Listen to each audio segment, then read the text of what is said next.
श्रोताओं नमस्कार। आकाशवाणी के क्षेत्रीय समाचार एकांश जम्मू के महिला सुरक्षा एवं सशक्तिकरण संबंधी मासिक कार्यक्रम में आप सभी का स्वागत है। श्रोताओं, हाल ही में सुप्रीम कोर्ट ने एक किताब जारी की है, handbook on combating gender stereotypes, यानी अदालत में बहस के दौरान या कानूनी कार्रवाई के दौरान इस्तेमाल होने वाले घिसे पिटे शब्दों पर रोक लगाने की बात इस किताब में की गई है। ये बुकलेट क्या है, क्यों जारी की गई है, इससे क्या लाभ होगा, इस सब के बारे में बात करने के लिए आज हमने जहमत दी है senior additional advocate general J&K high court madam Monika Kohli ji को। मैडम, आज के इस कार्यक्रम में आपका स्वागत है। धन्यवाद। बिकॉज आपने ये बहुत ही अच्छा टॉपिक आज चुना है, उसके लिए बहुत बहुत शुक्रिया जी। ये जो बुकलेट जारी की गई है, handbook on combating gender stereotypes, मैं चाहूंगा कि हमारे सुनने वाले श्रोताओं के लिए आप बताएं कि एग्जैक्टली ये बुकलेट है क्या, इसे जारी करने का मकसद क्या है और किस तरह से ये समाज को और हमारी जो कानूनी व्यवस्था है उसको लाभान्वित करेगी। देखिए, जेंडर स्टीरियोटाइप, क्योंकि हम आम जनता के लिए बात कर रहे हैं तो मैं थोड़ा सा इसको हिंदी में एक्सप्लेन करना चाहूंगी कि ये जो आप एक डिस्क्रिमिनेशन करते हैं एक आदमी और औरत के बीच में बात करते हुए, जब आप कहते हैं कि इसके साथ ये एक प्रोस्टिट्यूट है, लेडी को जैसे आपने वर्ड यूज कर दिया प्रोस्टिट्यूट, तो वो जैसे ही आप वो वर्ड इस्तेमाल करते हैं औरत के लिए तो वो ऑटोमेटिकली साथ यूज करते ही वो वर्ड उसके साथ एक धारणा जुड़ जाती है आम इंसान की, हाँ ये गलत है, ये औरत है ही गलत। या ईव टीजिंग हुई तो वो उन लड़कियों के साथ धारणा जुड़ जाती है, ये लड़कियां ही गलत है जी। और मोस्ट ऑफ द टाइम हम देखते हैं कि अगर लड़कियां उस तरह के कपड़े पहनती हैं जो पारंपरिक नहीं है, ट्रेडिशनल नहीं है, मान लीजिए कि जम्मू में शलवार कमीज पहनने का रिवाज है या कुछ और तरह के, अगर कोई जीन्स पहनेगी तो हम कहेंगे ये तेज है और even most of the people से कि वो ये जेंट्स को अट्रैक्ट करने की इस इंटेंशन से वो करती हैं। ये चीजें जो है ना, ये एक ऑटोमेटिकली एक बायस्डनेस, एक धारणा क्रिएट कर देती है औरत के बारे में। सुप्रीम कोर्ट ने ये जो बुक प्रिस्क्राइब की उसमें मैं कुछ अल्फाज, कुछ पर्टिकुलर जो हैं उसके बारे में बताना चाहूंगी। जैसे उन्होंने कहा है कि हम वर्ड यूज करते हैं अफेयर, इन लोगों का अफेयर था, लड़का लड़की का अफेयर है, तो वो कहते हैं ये अफेयर वर्ड ठीक नहीं है, इससे आप एक औरत की डिग्निटी को डिमीन कर रहे हैं। इसके बजाय आप ये यूज कर सकते हैं रिलेशनशिप आउटसाइड मैरिज, शादी के बाहर ही कोई रिलेशन है तो उस चीज को वर्ड को इस्तेमाल करें। दूसरा हो गया करियर वुमेन। करियर वुमेन जैसे ही आप वर्ड यूज करते हैं, मैंने आज मतलब क्योंकि हम खुद काम करने वाली महिलाएं हैं तो हम देखते हैं जैसे ही इस्तेमाल होता है वर्ड करियर वुमेन तो एक धारणा सी बन जाती है, ओ बहुत तेज होगी ये तो बाहर जाती है, तो किसी को छोड़ती नहीं होगी। तो वो कहते हैं ऐसे अल्फाज करने से आप क्यों एकदम धारणा एक बना रहे हैं, आप उसको सिंपल वुमेन भी कह सकते हैं। देन एक ईव टीजिंग के लिए उन्होंने बोला है street sexual harassment.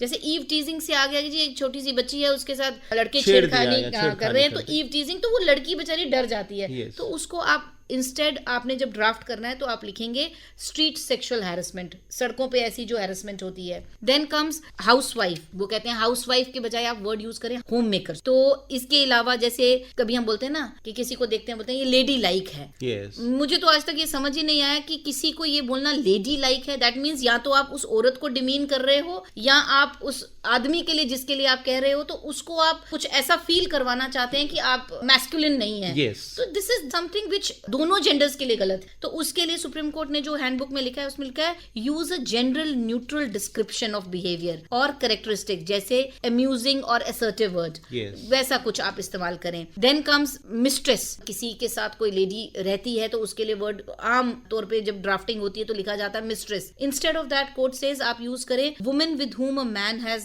had romantic or sexual relationship outside the marriage, उस चीज का इस्तेमाल करें। कोर्ट ने प्रोस्टिट्यूट वर्ड को बोला कि ये वर्ड बिल्कुल नहीं यूज करना चाहिए, instead you can use sex worker. तो थोड़ा सा एक मतलब आप इस तरह के अल्फाजों का इस्तेमाल मत करें जो कि एक लेडी की डिग्निटी को प्री कंसीव माइंड से ही डिमीन कर देता है। एक और शब्द उन्होंने यूज किया कि अनवेड मदर, बिन ब्याही माँ। तो जब माँ है तो वो सिर्फ माँ है। ये जो सारी आपने शब्द इस्तेमाल किए या बताए आपने, ये जो इस बुकलेट में जारी किए गए हैं, ये है हमारी कानूनी प्रक्रिया जो है उसके अंदर इस्तेमाल होने की। नेचुरली कोई भी समस्या आती है, परेशानी आती है तो हम कानून का मुंह देखते हैं कि कानून फैसला करेगा। वहां तो ठीक है, अदालत के अंदर या जो प्रोसीडिंग्स है उसके अंदर इन बदलाव से आम जो हमारा समाज है रोजमर्रा की जिंदगी में उसका कितना इम्पैक्ट पड़ेगा, क्या उसको उस सोच में फर्क आएगा इस बुकलेट से? सर्टेनली आएगा, बिल्कुल आएगा। पता है क्या होता है, मैं जो मेरी सोच है मैं समझ सकती हूँ। जब हम एक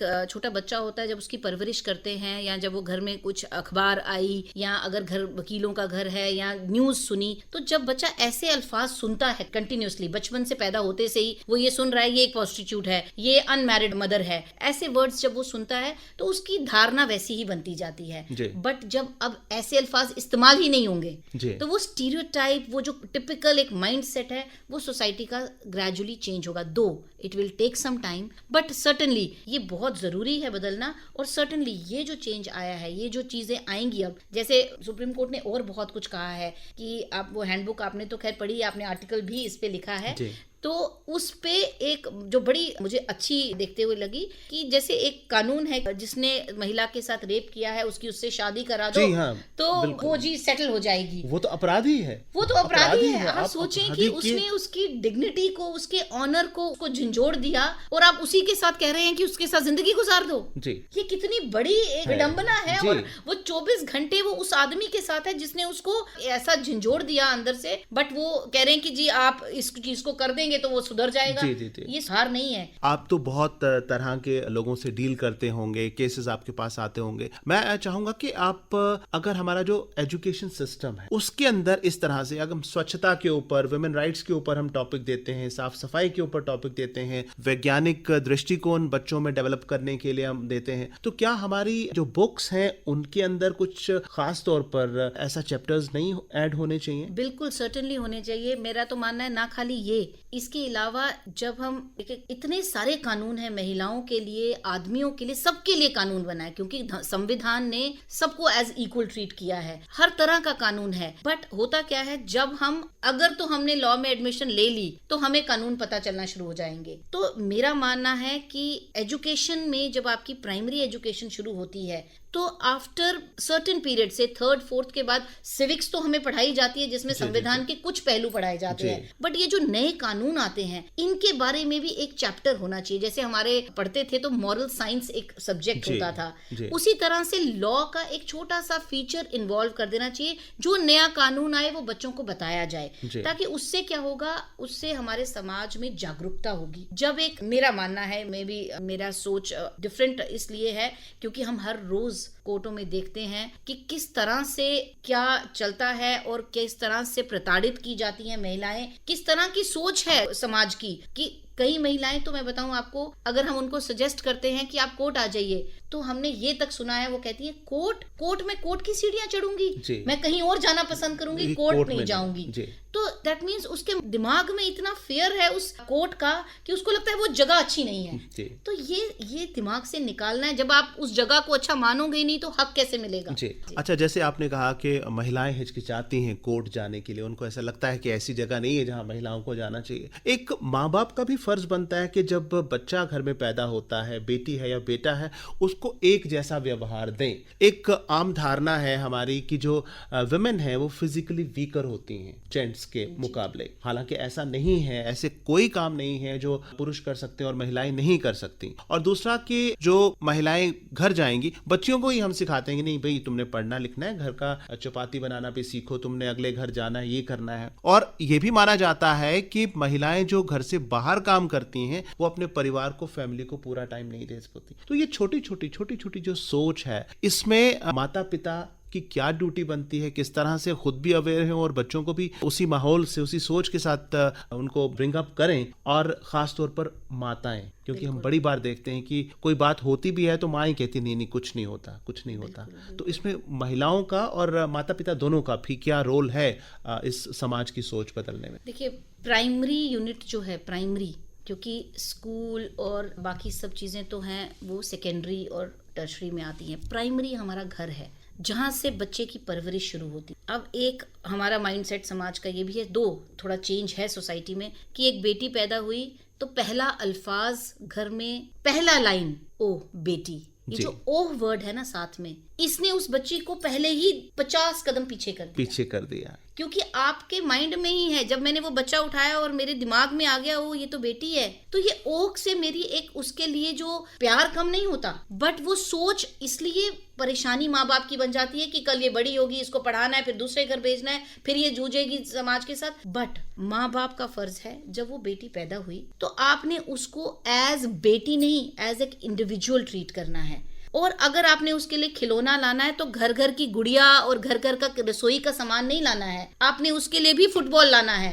आपने उसके लिए भी बैडमिंटन लाना है, गाड़ी खरीद के लानी है, ताकि उस लड़की की भी डेवलपमेंट वैसी ही हो।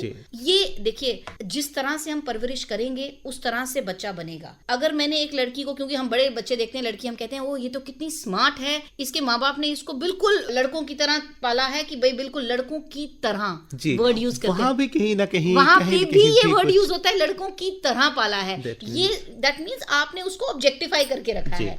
अब ये चीज जो है माँ बाप का फर्ज है कि जब वो पैदा हुई है, अगर भाई बहन हैं घर में, तो अगर बेटा और वो दोनों इकट्ठे बैठे हैं तो आप ये नहीं बोलेंगे भैया को पानी ला के दो, आप भाई को भी बोल सकते हैं उठ बहन के लिए पानी ला। जब वो इक्वालिटी घर में शुरू होगी, ऑटोमेटिकली समाज में वो हो जाएगी। दूसरा, ये जो आपने सही बोला कि ये समाज में धारणा है कि जो वर्किंग वुमेन है, जो घर से बाहर निकल रही है, वो बच्चों को देखती ही नहीं है। इस चीज से, क्योंकि हम खुद वर्किंग वुमेन हैं, मैं इस चीज से टोटल इसको डिसएग्री करती हूँ। क्योंकि जो वर्किंग वुमन है वो मोर रिस्पॉन्सिबल है। उसको हर चीज, उसको ज्यादा फिक्र रहती है कि मेरे बच्चे को अगर टाइम में 4 घंटे के बजाय 2 घंटे दे पा रही हूँ तो मैं बेस्ट क्वालिटी टाइम दूं। तो वो क्वालिटी टाइम जो मदर देती है वो दैट इज मोर इम्पोर्टेंट। मैं बच्चे के साथ दिन में 20 घंटे बैठी हूँ और 20 में से 18 घंटे मैंने बच्चे को सिर्फ क्रिटिसाइज किया, तो वो परवरिश नहीं है। Working mother is more conscious कि उसका बच्चे को सब चीजें, उसका क्वालिटी टाइम वो दे सके। They can handle every situation. आप एक औरत और मर्द को 10 प्रॉब्लम्स औरत को दीजिए और 10 प्रॉब्लम्स मर्द को दीजिए, आई एश्योर यू कि वो औरत उन 10 की 10 प्रॉब्लम्स से जूझ सकेगी और अच्छे से जूझेगी और उस सुलझाएगी। जबकि आदमी नो डाउट वो भी कोशिश करेगा, बट उस इफेक्टिवनेस नहीं, उस वो फिर भी डिपेंडेंट हो जाएगा बीवी पे कि मुझे बता इसको कैसे सिचुएशन। और एक अवेयरनेस की बातें तो बहुत हैं। मैंने इस बुक को पढ़ा है और मैंने अध्ययन भी किया है इसका। एक और चीजें मैंने देखी हैं, क्योंकि कुछ साल पहले बात चली थी चाइल्ड अब्यूज की बात जब होती थी, तो हमने बच्चों को जागरूक करना सिखाया, उनको बचपन से ही गुड टच और बैड टच का फर्क समझाया। लेकिन अभी भी धारणाएं हैं। मैं इस बुक को जब पढ़ रहा था, एक एजम्पशन ये होती है किसी महिला के साथ छेड़खानी होती है या रेप होता है तो वो अननोन लोग होते हैं। बिल्कुल, लेकिन ऐसा नहीं है। मैं चाहता हूं कि चलते चलते आप इस पर भी प्रकाश डालिए, ताकि जो माताएं हैं, इवन पिता भी, अपने बच्चों को इस तरीके से उनको जागरूक करें, इसको पता हो कि उनके साथ गलत कहीं भी हो सकता है, हमें सजग और सचेत रहना है। ये बहुत अच्छी बात आपने कही, गुड टच बैड टच। मैं पर्सनली फील करती हूँ कि हमारे घरों में जो हमने देखा है, समाज overall, it is not particularly about one family, जहाँ वर्ड सेक्स वर्ड जैसे यूज हुआ, लड़का लड़की दोनों ऐसे सिमट के रह जाते हैं, वर्ड पता नहीं, वर्ड में ही कुछ गलत है जी। वही बात घर में है, माँ बाप के सामने आपने वर्ड यूज कर दिया तो ऐसा हो गया कि पता नहीं क्या बवाल उठा दिया। नो, ये एक नेचुरल फिनोमिनन ऑफ लाइफ है। अगर आप ये चीज ओपन डिस्कशन करेंगे फैमिली में, आपकी school education, sex education impart करेंगे, कभी भी बच्चों में वो जो एक फीलिंग ऑफ डर, ये जो ऐसे रेप्स या बैड टच, ये सब चीजें, बच्चे जब जागरूक होंगे तो ये चीजें होंगी ही नहीं। क्योंकि ये वर्ड्स ही ऐसे बना दिए गए हैं कि आप एक ऑटोमेटिकली शाय अवे हो जाना इस वर्ड से, मतलब इस बारे में बात ही नहीं करनी हमको। क्यों? ऐसा कुछ नहीं है। आप अवेयर करेंगे, जागरूक करेंगे तो आपके बच्चे और बेटी को पता होगा कि ये गलत है। ग्रूमिंग वैसे करनी है, आपको उनको जागरूक करना है कि this is wrong and this is right. वो तभी होगा जब आप उनको एजुकेशन इम्पार्ट करेंगे। जी, और सबसे बड़ी बुराई है किसी भी बुराई के बारे में जानकारी ना होना। जी, तो बातें तो इस विषय पर और भी की जा सकती हैं, लेकिन समय इजाजत नहीं देता। अगली बार फिर आपको कभी जहमत देंगे, किसी अच्छे से विषय पर आप यहाँ पर आए और हमसे बात करें। और आज के लिए अपने बिजी शेड्यूल से टाइम निकालने के लिए आपका बहुत बहुत शुक्रिया। धन्यवाद।